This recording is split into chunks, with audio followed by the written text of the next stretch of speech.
Friends, welcome to our YouTube channel Shiksha Diksha. I am Shweta Gupta. जैसा कि हमने अपने प्रीवियस जो कल हमारा वीडियो पढ़ा था उसमें हमने पॉलिटी स्टार्ट करी थी, उसको ही आज आगे कंटिन्यू करेंगे। कल जैसे हमने संविधान और राज्य व्यवस्था से रिलेटेड चीज़ें पढ़ी थी, आज हम लोग संसद का टॉपिक लेके चलेंगे। उसमें जितने भी चीज़ें हैं, लोकसभा, राज्यसभा और राष्ट्रपति, इन सबको लेके चलेंगे। और उसके बाद लास्ट में जितने भी टॉपिक अभी तक कवर हुए हैं उनसे रिलेटेड सारे क्वेश्चन भी करेंगे। स्टार्ट करने से पहले हमारे चैनल को सब्सक्राइब जरूर करेगा, लाइक करेगा, शेयर करेगा। एक और चीज़, अगर आपने अभी तक अनअकैडमी का ऐप नहीं डाउनलोड किया तो उसको डाउनलोड करिए। उसमें आप देखिए कि काफ़ी सारा अच्छा कंटेंट मिलेगा आपको। जो भी आप जिस चीज़ की प्रिपरेशन कर रहे हैं, रेलवे है, एसएससी, कोई भी चीज़ है, उसमें आप देखिए। अगर सब्सक्रिप्शन लेने के लिए जब आप सब्सक्रिप्शन लेंगे तो उसमें हमारा रेफरल कोड है शिक्षा 10, उसको अप्लाई करने पे आपको मैक्सिमम डिस्काउंट मिलेगा, जितना भी हो सकेगा। तो ठीक है, आज शुरू करते हैं आज की वीडियो। आज हम लोग स्टार्ट कर रहे हैं संसद से, जिसमें इंक्लूडेड है लोकसभा, राज्यसभा और राष्ट्रपति। तो ठीक है, शुरू करते हैं। हमारे स्टार्टिंग है भारत की संसद। अब संसद में हमें पता ही है कि क्या क्या इंक्लूड होता है। लोकसभा,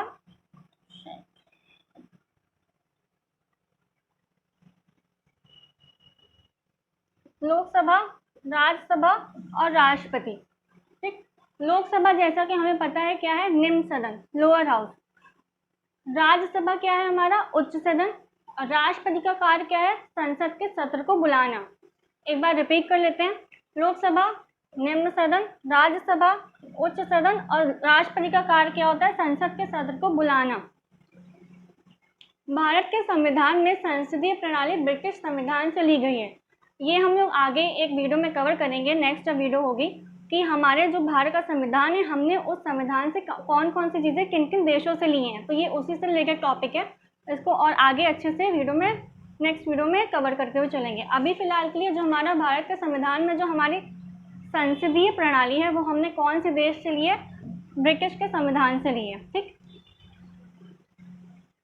अब हमें अगर ये पता होना चाहिए कि हमारा जो संसद है उसका उल्लेख कौन से अनुच्छेद में, उसके लिए समझते हैं। एक छोटी सी ट्रिक टाइप में है, फनी हो सकती है, बट उसको अगर आप लेके शायद आपके दिमाग में वो चीज़ें आर्टिकल बैठ जाए।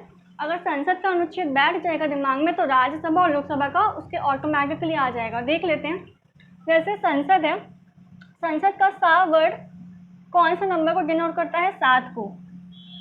ठीक, और जो दा है वो कौन से नंबर को डिनोट करता है, 10 को। ठीक, तो जो 10 नंबर है उसको हम लोग ना लेके उसके पहले वाला नंबर लेंगे 9। ठीक, तो 7 और 9 मतलब संसद का अनुच्छेद क्या बन गया हमारा,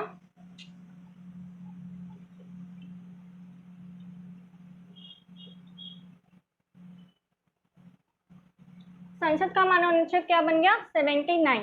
तो हमने यही पढ़ा कि संसद का अनुच्छेद क्या हो गया, 79। अब संसद के, क्योंकि हमारा राज्यसभा जो उच्च सदन होता है तो वो पहले आएगा।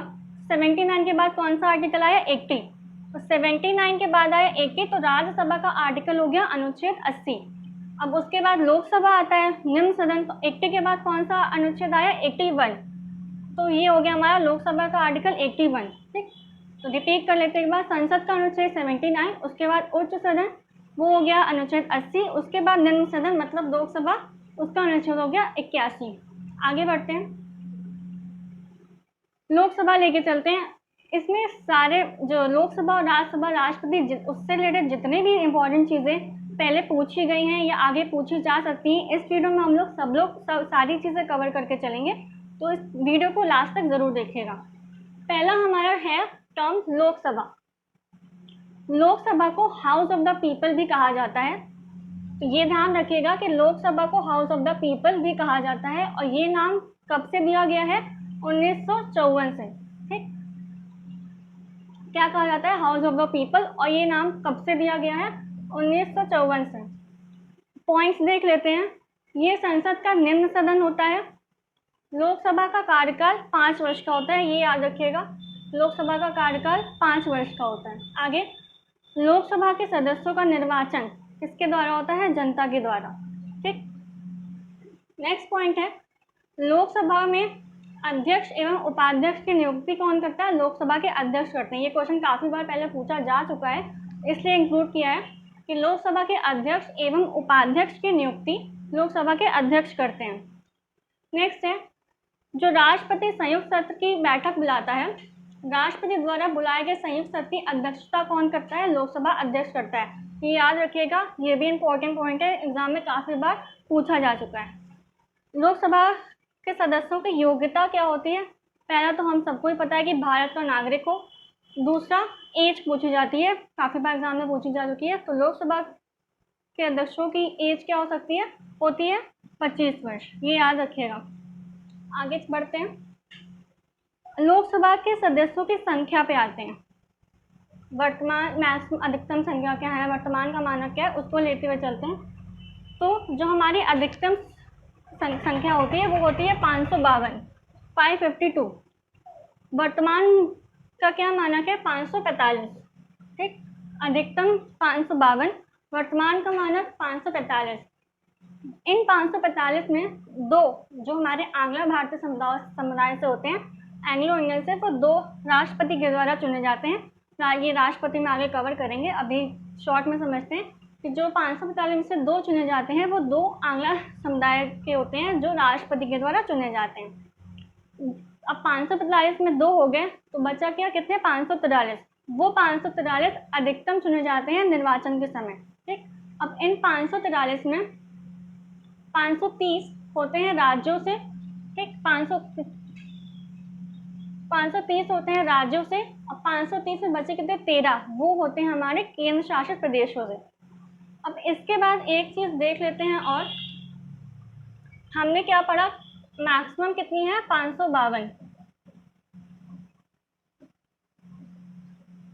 ये हमने पढ़ा कि मैक्सिमम सदस्य की संख्या है 552। अब जो वर्तमान का मानक था वो तो हमने पहले पढ़ लिया। जो दूसरी चीज़ है, इन 552 में 550 जो हैं वो अधिकतम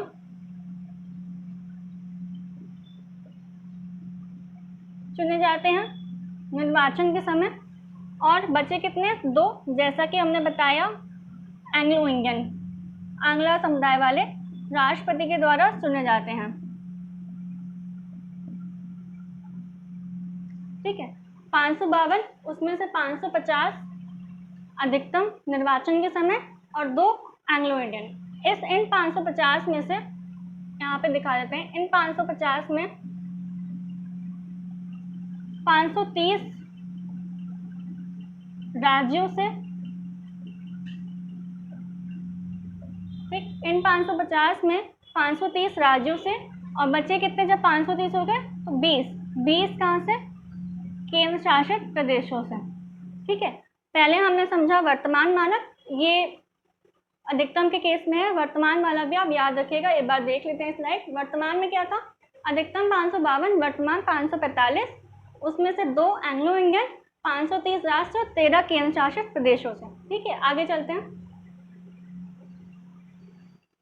मंत्रिपरिषद। मंत्रिपरिषद सामूहिक रूप से लोकसभा के प्रति उत्तरदायी होती है। अगर ऐसे क्वेश्चन आता है, पहले तो समझ लेते हैं मंत्रिपरिषद है, उसमें कौन कौन सी क्या चीज़ें आती है। तो मंत्रिपरिषद के अंदर मंत्री आते हैं 3 तरीके के, जो हैं कैबिनेट मंत्री, राज्य मंत्री, और बिना विभाग के मंत्री, यानी जो अन्य मंत्री होते हैं। कौन कौन से? कैबिनेट मंत्री, राज्य मंत्री और बिना विभाग के मंत्री। इन तीनों की अध्यक्षता या अध्यक्ष कौन होता है? हमारा प्रधानमंत्री। ये याद रखिएगा, बहुत इंपॉर्टेंट पॉइंट है कि मंत्रिपरिषद किसके प्रति उत्तरदायी होता है? तो लोकसभा के। और जो मंत्री होते हैं उनकी अध्यक्षता कौन करता है या अध्यक्ष कौन होता है? तो वो होता है प्रधानमंत्री। ठीक, आगे नेक्स्ट टॉपिक देखते हैं, मतलब नेक्स्ट इम्पोर्टेंट पॉइंट देखते हैं जो काफ़ी इंपॉर्टेंट है, वो है अविश्वास प्रस्ताव। अगर इसको सिंपल वर्ड्स में समझें, लैंग्वेज में समझें, तो वो होता है सरकार को अपना बहुमत साबित करना होता है। अविश्वास प्रस्ताव का क्या मतलब? सरकार जो है उसको अपना बहुमत साबित करना होगा कोई भी स्टेट में। पहले समझते हैं फिर पॉइंट देखते हैं। अविश्वास प्रस्ताव कौन लाता है? विपक्ष लाता है। सरकार, मंत्रिपरिषद मतलब सरकार के प्रति, मंत्रिपरिषद को अलग टर्म से बोले तो क्या? सरकार। तो अविश्वास प्रस्ताव विपक्ष द्वारा लाया जाता है मंत्रिपरिषद या सरकार के लिए। उस समय सरकार को अपना बहुमत साबित करना होता है लोकसभा में। ठीक, अगर अविश्वास प्रस्ताव आ गया, अब वोटिंग करेंगे, लोकसभा अध्यक्ष वोटिंग कराएंगे, उस समय अगर सरकार ने अपना मत हासिल कर लिया, मतलब कि बहुमत साबित कर दिया, तो जो अविश्वास प्रस्ताव आया है वो खारिज कर दिया जाएगा। बट अगर वोटिंग कराई गई और उन्होंने अपना बहुमत नहीं साबित कर पाया या पूरा मत नहीं मिला, तो मंत्रिपरिषद को पद से इस्तीफा देना होगा। ठीक है, ये थोड़ा समझा। पॉइंट्स देख लेते हैं इससे रिलेटेड। पहला पॉइंट है, विपक्ष द्वारा लोकसभा में अविश्वास प्रस्ताव क्यों लाया जाता है? विपक्ष द्वारा लोकसभा में हराने या कमजोर करने के लिए लाया जाता है। ठीक। सेकेंड पॉइंट इंपॉर्टेंट है, एक सत्र में अगर पूछा जाए, क्वेश्चन पूछा जाए कि अविश्वास प्रस्ताव एक सत्र में कितनी बार लाया जा सकता है, तो सिर्फ एक बार लाया जा सकता है। नेक्स्ट पॉइंट है, अच्छा, अविश्वास प्रस्ताव लाते कैसे? कोई भी एक सदस्य एक लिखित में नोटिस देता है और उसमें जो अन्य 50 सदस्य होते हैं उनको अपना हस्ताक्षर मतलब स्वीकृति देनी आवश्यक होती है। जब तक वो नहीं सारे देंगे तब तक प्रस्ताव नहीं लाया जा सकेगा। नेक्स्ट है, अविश्वास प्रस्ताव सिर्फ लोकसभा में लाया जाता है, राज्यसभा में नहीं। ठीक है, ये भी इम्पोर्टेंट है। आगे पॉइंट्स देखते हैं। वीपी सिंह मतलब विश्वनाथ प्रताप सिंह पहले पीएम थे जो विश्वास मत हासिल नहीं कर पाए थे। मतलब इनके टाइम में अविश्वास प्रस्ताव लाया गया था बट अपना बहुमत ये नहीं साबित कर पाए, तो ये विश्वास मत नहीं हासिल कर पाया था। तो कौन थे? विश्वनाथ प्रताप सिंह, नाम याद रखिएगा। नेक्स्ट पॉइंट है, सदन की कार्यवाही के लिए न्यूनतम 1/10 संख्या, 1/10 सदस्य उपस्थित होने चाहिए, चाहे वो राज्यसभा के भी हों। ये मानक याद रखिएगा, क्वेश्चन आ सकता है, मतलब आया भी है। तो सदन की कार्यवाही के लिए न्यूनतम कितने सदस्य? 1/10 सदस्य उपस्थित होने चाहिए, चाहे राज्यसभा से भी हों। कुछ लोकसभा से रिलेटेड पॉइंट्स ले लेते हैं, अध्यक्ष से रिलेटेड। पहला पॉइंट है, ये पता ही होगा सबको, ये अभी बीएड का जो अभी एंट्रेंस पेपर हुआ है उसमें ये क्वेश्चन आया था कि लोकसभा की पहली महिला अध्यक्ष कौन थी? तो थी मीरा कुमार। पहले लोकसभा अध्यक्ष कौन थे? जीवी मावलंकर। ये भी क्वेश्चन आ चुका है, आने के चांसेस भी हैं। तो पहली महिला अध्यक्ष मीरा कुमार और पहले लोकसभा अध्यक्ष जीवी मावलंकर। वर्तमान में कौन है? आप सबको पता ही होगा। तो वर्तमान में हमारे हैं ओम बिरला। ठीक है, आगे चलते हैं। लोकसभा हमने खत्म कर ली। अब नेक्स्ट टॉपिक है, जैसे लोकसभा, राज्यसभा और राष्ट्रपति कवर कर रहे हैं हम लोग। अब राज्यसभा की तरफ चलते हैं। इसमें भी जितने भी इंपॉर्टेंट पॉइंट्स हैं सारे इंक्लूड किए गए हैं जो कवर कर सकते हैं आपके एग्जाम में। स्टार्ट करते हैं। ये संसद का उच्च सदन होता है, जैसे हमने स्टार्टिंग में पढ़ा। लोकसभा कौन सा? निम्न सदन होता है और राज्यसभा कौन सा? उच्च सदन होता है। सेकेंड पॉइंट है, राज्यसभा के सदस्यों की नियुक्ति कैसे होती है, कौन करता है? तो उनकी नियुक्ति राज्य विधानसभा के सदस्यों द्वारा होती है। ये याद रखिएगा, लोकसभा की किसकी? जनता द्वारा, और राज्यसभा की राज्य विधानसभा के सदस्यों द्वारा होती है।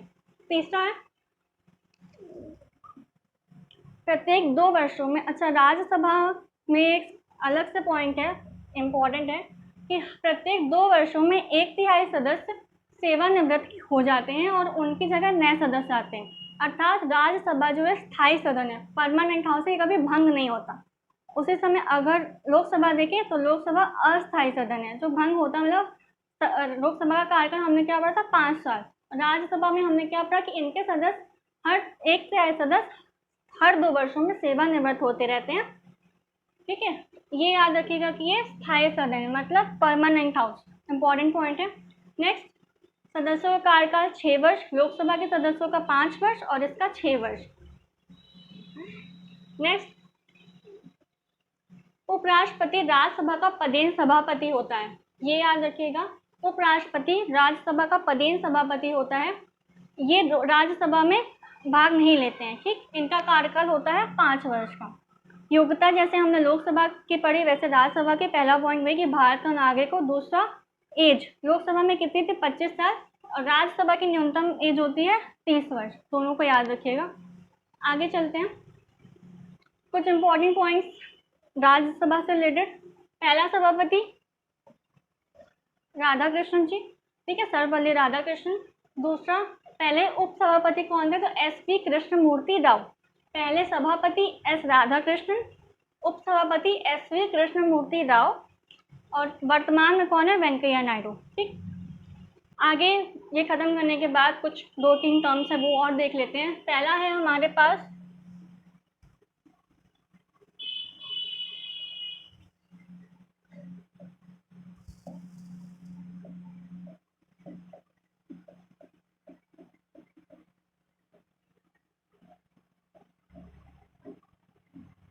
Question are. क्वेश्चन आर मतलब प्रश्न आर क्या होता है? जो भी सदन बैठती है संसद की, तो जो पहला घंटा होता है, मतलब जब सदन स्टार्ट होती है उसका जो पहला घंटा होता है वो क्वेश्चन आवर के लिए रखा जाता है। कितने बजे से? 11 से 12 बजे का जो समय होता है वो उसमें ये प्रश्न आवर चलता है। इसमें क्या होता है, जितने भी महत्वपूर्ण क्वेश्चन उठाए जाते हैं, इनमें जो प्रश्न पूछे जाते हैं उन प्रश्नों के लिए 10 दिन पहले से एक सूचित कर दिया जाता है। फिर जब सदन की बैठक होती है तब वो प्रश्न सदन में उठाए जाते हैं और उसके उत्तर दिए जाते हैं। इन प्रश्नों को कई तरीके से डिवीजन है वो देख लेते हैं। पहला जो है वो है तारांकित।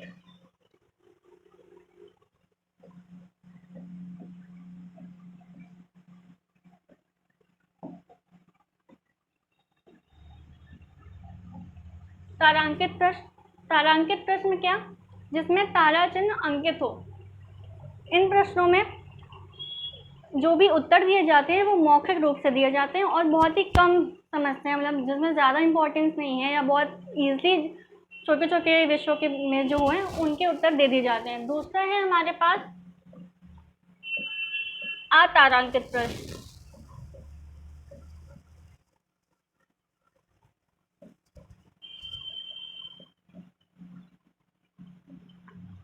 इनमें जैसे मैंने बताया कि चिन्ह अंकित होता है, इसमें चिन्ह नहीं अंकित होता है। इनमें जो भी उत्तर दिए जाते हैं वो लिखित रूप से दिए जाते हैं। जो भी जटिल विषय में प्रश्न पूछे जाते हैं उनको इस सूची में रखा जाता है। तीसरे आते हैं शॉर्ट नोटिस में भी होते हैं और जो अलग होते हैं।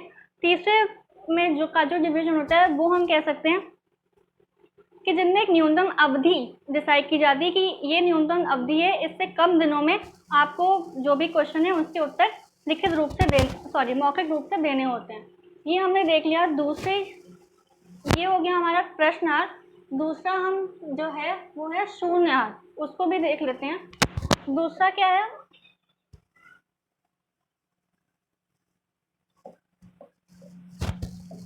जीरो आवर मतलब या फिर शून्य आवर, शून्य घंटा। इसका समय क्या होता है? 12 बजे से 1 बजे। ये सदन का वो घंटा होता है जो प्रश्न आवर के बाद शुरू होता है। प्रश्न आवर का क्या समय था? 11 से 12। उसके बाद ये शून्य आवर का समय होता है वो होता है 12 से 1। ठीक है। इसमें जो भी सदस्य होते हैं उनको पहले से सूचित नहीं करना होता है कि हम लोग कोई लिस्ट नहीं भेजनी होती है प्रश्नों की कि ये प्रश्न हम पूछेंगे या फिर जब सदन की बैठक होगी तब ये प्रश्न उठाए जाएंगे। ये एट द मोमेंट, उसी समय जो भी प्रश्न होते हैं उसी समय ये पूछ लिए जाते हैं। तो ये थी हमारी आज की वीडियो। इसमें हमने लोकसभा और राज्यसभा कवर किया है। जो अब नेक्स्ट वीडियो हमारी आएगी उसमें हम राष्ट्रपति से रिलेटेड जितने भी टॉपिक हैं और उसके बाद जितना भी हमने कल वाले वीडियो और आज की वीडियो में चीज़ें कवर करी हैं उनसे रिलेटेड क्वेश्चंस करेंगे। तो आई होप आपको वीडियो अच्छी लगी होगी। कमेंट में ज़रूर बताइएगा कि आपको वीडियो कैसी लगी। लाइक ज़रूर करिएगा, शेयर करिएगा। तो आज यहीं रोकते हैं और पढ़ते रहिए, सीखते रहिए शिक्षा दीक्षा के साथ।